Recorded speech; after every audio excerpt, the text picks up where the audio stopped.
Hello everyone and welcome to my channel. This is Gamerturk and for the first time I'm coming up with a full review of a game.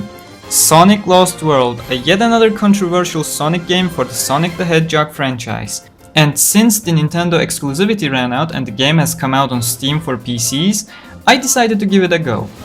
I will say this from the beginning that the game is obviously not among my favorite Sonic games, but is among my list of rather frustrating games. But during the review I will make sure to remain objective and also make sure to make it clear if something is my own opinion or not. My personal feelings towards the game won't interfere with my judgment, and if you feel like it does, make sure to notify me in the comments that it did and in what way, so I can improve my reviews in the future. Let's start with the very first thing that comes to mind, considering this is a port of the Wii U version. The game does not come with a configuration tool like Generations and has even less ways to optimize your performance. You can change the resolution, disable depth of field, grasses and shadows, which becomes an issue if you are doing cloud jumping since you have no idea where Sonic is gonna land. Reminds me of Werehog levels. If you are playing with a keyboard, you can remap the buttons, but you cannot remap buttons on a controller, which is kind of disappointing considering the game is suggested to be played with one, and if you're not happy with the buttons mapping, you are out of luck. For some reason, the game feels like it is more demanding than Generations, which I find odd, but I guess it's the fact that it's locked at 60 frames per second and you are given no other option. I'm always mad when the developers give players no way of choosing an option that works for them. Not everyone has a 60 frames per second capable PC, and even mine had some troubles at sorting parts while recording. I'm just gonna write this off as a lackluster port and move on. Getting the simple things out of the way, next in line is the music. Music is perfectly fine in my opinion. A few that stand out for me was the theme song, Windy Hill theme, stage selection theme, Zeddy encounter theme, and the final boss theme. Desert Ruins barely managed to grab my attention, but every other stage couldn't manage to grab a place on my memorable Sonic music list. Next in line is the story and the writing. If you don't want spoilers, which I doubt is an issue since the release date was 2/13, feel free to skip to the time mentioned on the screen. The game starts with a beautiful action sequence, Sonic and Tails chasing Eggman to free the animals from the capsule. Eggman shoots them in the process and Sonic and Tails find themselves in the proximity of the Lost Hex, which is kind of there, and we know and learn nothing about it in the game, except for the fact that an angry bunch of creatures called the Zeddy live on it, I guess. It's not mentioned anywhere except for the promotional Archie comics and possibly in the manual of the game. Eggman took the Zeddy under his control using a magic shell and wants to power his ultimate mech by draining the power of the earth down below. Sonic kicks the shell and sends it to orbit, unleashing Zeddy and their magnetic control power, leading them to take control of Eggman's mechs. They then go on and use Eggman's machine to drain all the power of the earth to make themselves more powerful.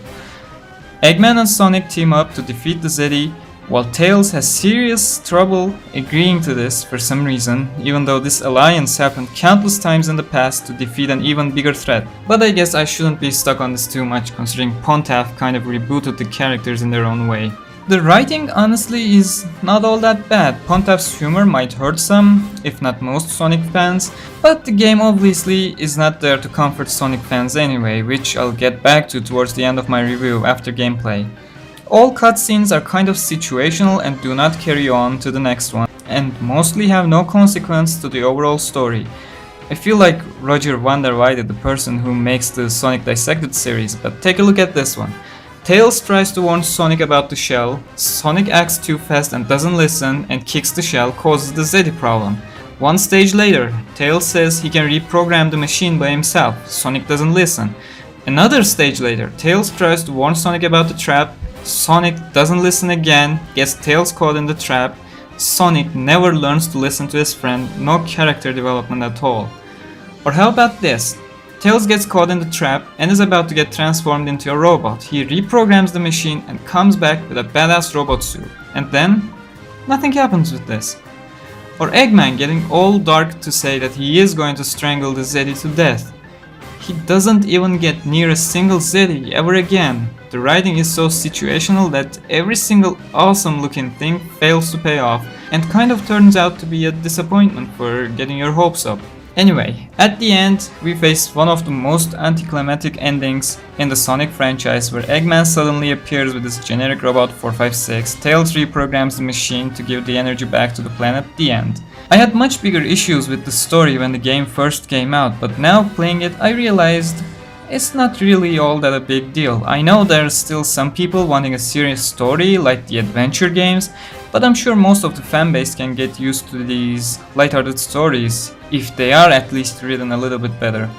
The biggest issue that's causing a problem here right now is that because Sega is constantly advertising a grand adventure and then the game turns out to be nowhere near grand. With that, people have a problem, yes. On to the gameplay. Oh boy, the gameplay.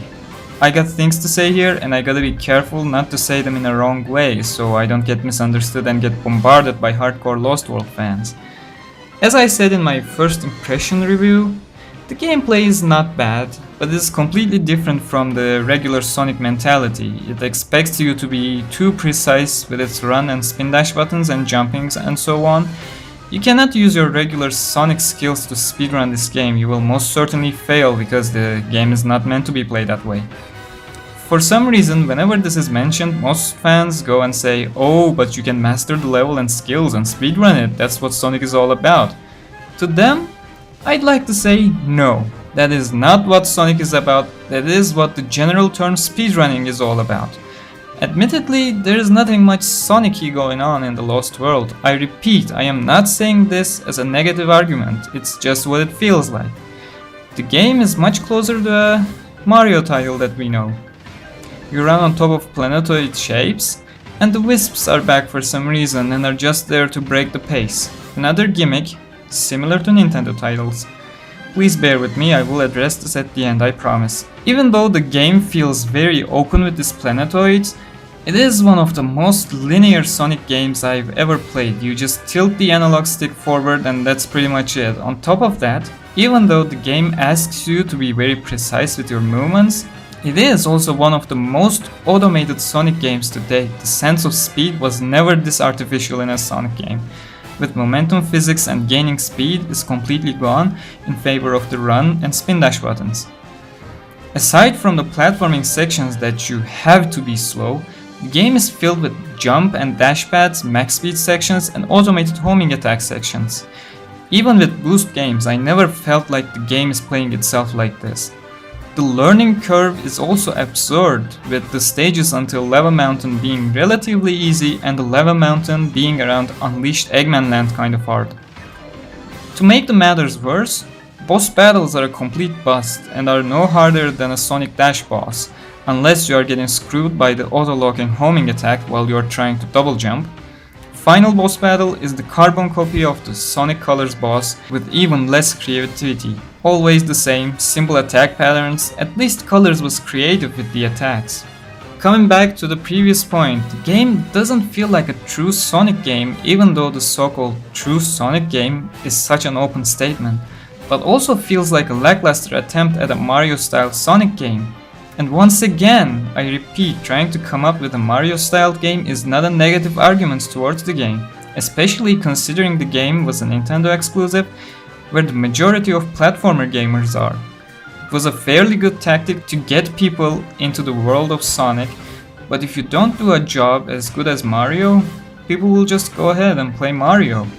I feel like the real reason why people had an issue with Lost World was the fact that Sega advertised it as yet another attempt at going back to the roots, but in the end, it was nowhere near the roots. I'm not gonna put a score on the game since I find scores relatively stupid. A game that is a 50 for me can easily be a 90 for another person, but I can say that the game is definitely an enjoyable platformer for every gaming enthusiast and also for Sonic fans.